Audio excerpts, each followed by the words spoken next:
Definitely the hype. Yeah, having the time to hike, exactly. And meeting the other teams, yeah, definitely. They all fuel like the passion that makes you want to dance and like the hike and all that good stuff. Basically mingling with the fans. I mean, especially for Philly Fest, you know, there's so many teams all around the country.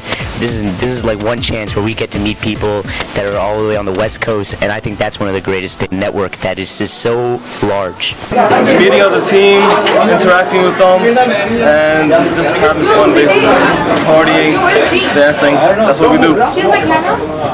Being with the team the whole day, I guess practicing and anticipating the hours up until competition arrives.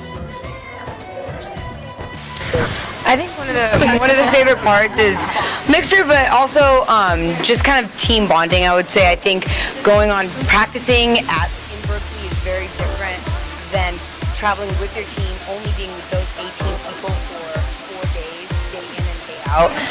You really get to know each other, and for the good and the bad, I don't know. I just think that everyone comes together at the end of the day, and it's just a great experience.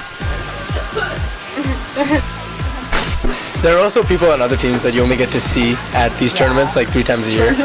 Well, I guess competitions or whatever. So it's kind of cool to like see them every couple of weeks for this like month or two, and so that's fun. Oh my god. The bonding. Yeah. I remember my freshman year, it was the first time I met all the other teams, and you learn about the drama, you learn about who hates who, who loves who, and Yeah, and easily like the most nerve-wracking part of every competition, but like the most fun part is right before you go on. Like the whole team gets together, and everyone, you know, everybody's heart is beating, but everybody just gets together and gets souped up right before the competition, right before you go out there. It's awesome. Besides competing, there's a reason we do this stuff. It's our passion, you know, to do Bhangra, and we're Indian Americans. Our parents are from Punjab or wherever, and we just want to do the same stuff, you know. The energy level. You get to meet great people and you just feed off their energy. A lot of the teams are awesome. You get to meet great people from across the nation, and you get ideas from each other and you make new friends, and just the energy that feeds off of all the teams. It's really exciting. I think spending time with the team, it's like it makes it fun. You look forward to practice, and it's not just about the dance, competing. It's about having fun and reaching goals. If you look at all the teams, they have so many props and costumes. They put so much time. It's a show too. It's a show more than a competition. It makes it fun. Besides competing, my favorite part of the competition is probably going to have to be meeting all the other teams, getting to know new people, seeing everybody's dances, and just, you know, we get to meet people from all around the country, all over the world, in fact, other countries. So that's probably the best part of the competition besides competing. Besides competing, I'd have to say just performing in general. I mean, I love like dancing on stage, going all out, and just looking at the audience and seeing their like expressions and like enjoying the dance, being really into it, clapping, and just performing for the audience. And I just love the feedback when everyone cheers, and it's a good feeling. And also meeting teams as well.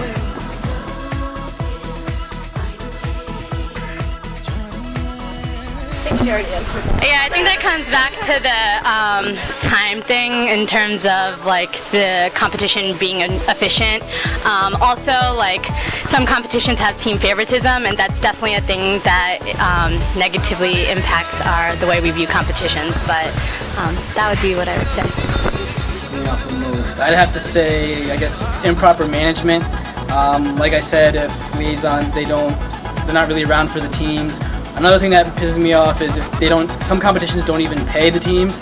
I'm not going to name any names, but that's a problem that's been happening with some competitions, or either they give you the money like a year later, a few months later. It's not a good business practice. I know it's a thing with especially the Indian community, but time management is really key when it comes to competitions like this, and I feel that a lot of times we always get pushed back, and everybody always does it, but I think it would be nice to go to some competition and be on time for everything else.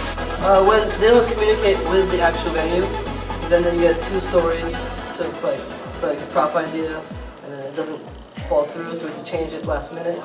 So I mean, the communication is the worst part of like when you're at crunch for time. The things that pisses me off is basically like when they treat you bad, when they usually when the competitions are rigged, when the fact that like you never like, I mean, certain competitions we've had times where it's like sorry, we don't have food for you, which is fine, but like we were never, you know, previously warned, so we kind of like starve ourselves until the competition. Or the liaisons are like MIA for a long time, and there are times where you're like, okay, now when do I go up? What's the lineup? What's this? What's that? And there's never someone to answer to you. And I think that's like the worst part of competitions, when the management never tends to the teams. They're more concerned about. Also, we would like to have dressing rooms for like each team. Instead of like, sometimes we get dressing rooms with like 5, 6 teams, and like, you know, you're putting on like some girl from another team's costume. Not that it ever happened to me. And like guys have to close their eyes. Pretty much when that happens, Yeah. our dressing rooms become the bathrooms. It's kind of Yeah, it's gross. gross. Like, Especially to girls. I mean, yeah, it really sucks when you don't have a. Like, we've been in competitions where we've had a room, and it's been so much easier instead of stuffing 5 teams, and everyone doesn't talk to everyone because it's like all nerve-wracking and kind of. Yeah, I think things running late is really disrespectful, just because, like, you know, with tech rehearsals, they're giving us 15 minutes to be very strict on us. So everything they need to do needs to be strict as well. Nothing really pisses me off a lot. Just I think it's always sucky when music doesn't come on, or when your lighting doesn't come through as you want it to be. Because when we spend so many hours competing or practicing, we want our performance to be the best that it can be with the music and with the lighting.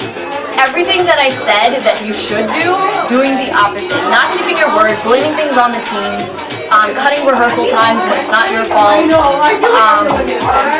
talking, just not starting on time, you know, not giving out trophies, not announcing prizes, not giving prize money, not returning registration money. You have to be organized. If you're not organized, then I don't understand why you're doing a competition. And they should, if you're organizing a competition, you should know how to talk to the team members, and you can't be rude with them. You can't just be like, well, it's your fault, or like, you know, how MIC Egyptian. Organization is key. Not saying any names, but organization. But if a month later you don't know who won the competition, like, there's something wrong. There's no wrong right there. You can't get pissed off. If you do that, it just puts everyone in a bad mood, so I wouldn't get pissed off. You know, you get frustrated sometimes because it is a lot of high stress, but we have fun overall. Empowerment. I mean, it just slows things down, you know? Like, I mean, if you're coming here, you practice 5 months in advance, and then all of a sudden you find out that, you know, there's a problem with the costumes or in one place, or, you know, like, just there were a lot of confusions in many competitions. I mean, it's inevitable, you know, but hopefully you can stay away from it.